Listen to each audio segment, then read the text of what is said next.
You sit down to check your bank account, your stomach tightens before you even look. You see the number, and you think the same thing you always think: I'm just not good with money. You've heard it your whole life. Spend less than you earn, cut out the coffee, skip the avocado toast. Build a budget and stick to it. If you just worked harder, saved more, made better choices, you'd be fine. But you've tried all of that. And somehow you're still here, still staring at a number that doesn't move, still wondering what's wrong with you. The truth is, nothing is wrong with you. The rules you've been taught are wrong. Every piece of financial advice you've ever heard has one thing in common: it puts the blame on you, your habits, your discipline, your willpower. But the real reason you're struggling has almost nothing to do with any of those things. And the biggest myths in personal finance are the very things keeping you poor.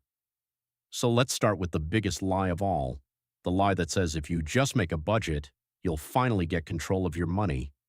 You've been told this 1,000 times: make a budget, track every dollar, cut out the nonsense. But here's what nobody tells you: budgeting doesn't work because your brain doesn't work that way. You think you're a rational person making rational decisions. You think you see a number and you adjust, but your brain sees something else entirely. Your brain sees a number and feels a threat. When you look at your spending, your brain registers danger. It sends a stress signal straight through your body, cortisol spikes, your heart rate goes up. And when your brain is stressed, it doesn't think clearly, it reacts, it grabs for comfort, it reaches for the very things you're trying to cut out: your morning coffee, your takeout dinner, that subscription you forgot to cancel. The budget you made becomes a list of things you can't have, and your brain hears one thing: deprivation. Deprivation triggers anxiety. Anxiety triggers impulse buying, and impulse buying blows your budget. Then you feel guilty. Guilt triggers more stress, and the cycle repeats. This isn't weakness, this is biology. Researchers at the University of Cambridge studied this exact phenomenon. They found that when people track every dollar they spend, their stress hormones increase by nearly 30%. 30%. That's not a small number. That's your body screaming that something is wrong. The researchers called it the scarcity tax. The mental energy you spend policing yourself actually makes you worse with money, not better, and the studies go deeper. A behavioral economist named Richard Thaler won a Nobel Prize for showing that your brain treats money as a series of emotional events, not numbers, not logic, events. Pleasure when you spend, pain when you save, fear when you check your balance. Your brain feels every transaction, and the more you restrict yourself, the more painful saving becomes. Then spending starts to feel like relief, a reward, an escape. So you save less and spend more? All because some financial guru told you to make a spreadsheet. The myth of budgeting has created more financial anxiety than any recession in history, and the real damage is invisible. You stop trusting yourself. You think you're broken. You think you lack willpower, but you're not broken. You're human, and your brain isn't designed for a spreadsheet. Now let's talk about the second myth, the one that says you need to cut out your coffee and your avocado toast to get rich. You've heard this one everywhere: personal finance blogs, cable news. Your uncle at Thanksgiving: skip the $5 latte and save $150 a month. Invest that for 30 years and you'll have $1 million. The math sounds beautiful, but the math is nonsense.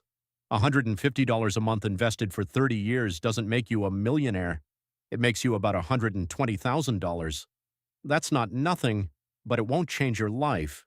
And it comes at a cost: the cost of joy, the cost of pleasure, the cost of your morning ritual that gets you out of bed. The researchers who study habits have a name for this. They call it deprivation fatigue. When you take away the small things that make you happy, your motivation collapses. You don't become more disciplined, you become less. You binge on the weekend. You order an expensive dinner to reward yourself for being so good all week. And that dinner costs more than every coffee you skipped. But here's the part they don't tell you. The coffee isn't your problem. The avocado toast isn't your problem. Your problem is the big things you've never been told about: housing, healthcare, education, the cost of simply existing in a modern economy. A study by Princeton University found that the average American spends more on housing and transportation than on everything else combined. Food, clothes, entertainment, utilities, all of it is smaller than just your rent and your car. The $5 latte is a rounding error. It's a distraction, a convenient scapegoat that lets the system off the hook. But the myth keeps you small. It keeps you focused on the $5 decisions instead of the $50,000 decisions. And it makes you feel like a failure when you can't give up the one thing that makes your morning bearable, so you stop trying, and you stay exactly where you are. The third myth is the most dangerous one of all. It's the myth of compound interest. The idea that if you just start early, your money will grow forever. And it's true. Compounding is real. It's math.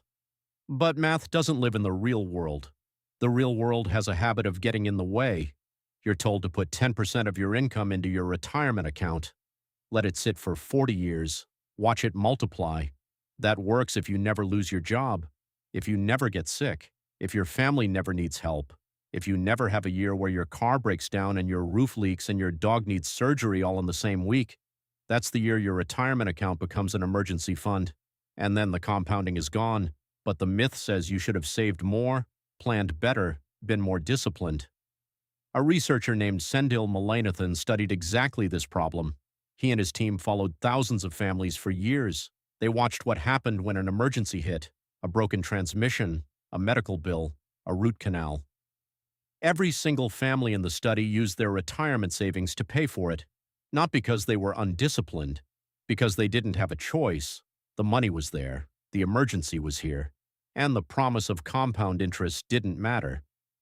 Mullainathan called it the poverty trap, a cycle where one small crisis destroys years of progress. And the myth of compound interest ignores the trap entirely. It assumes a stable life, a predictable life. But you don't live a predictable life. Nobody does. So you blame yourself again. You call yourself irresponsible, when really you've been set up to fail by a myth that doesn't match reality. The fourth myth tells you that debt is evil. All debt. Every single dollar you owe is a sign of failure. You've been taught this since you were a child. Debt is bad. Debt is dangerous. Debt means you're bad with money. But here's the truth. Some debt is good. Some debt is the only way to build anything. A mortgage, a student loan, a business loan.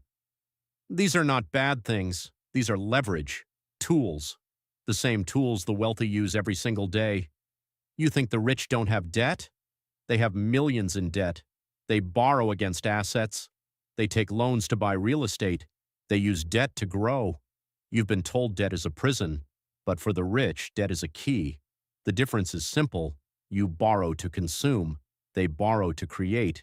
You buy things that lose value. They buy things that gain value. The myth treats all debt the same. But debt used to build wealth is not the same as debt used to buy groceries. One is a bridge, the other is a trap. And nobody taught you the difference. Researchers have studied this for decades. The difference between wealthy families and struggling families isn't income, it's debt structure.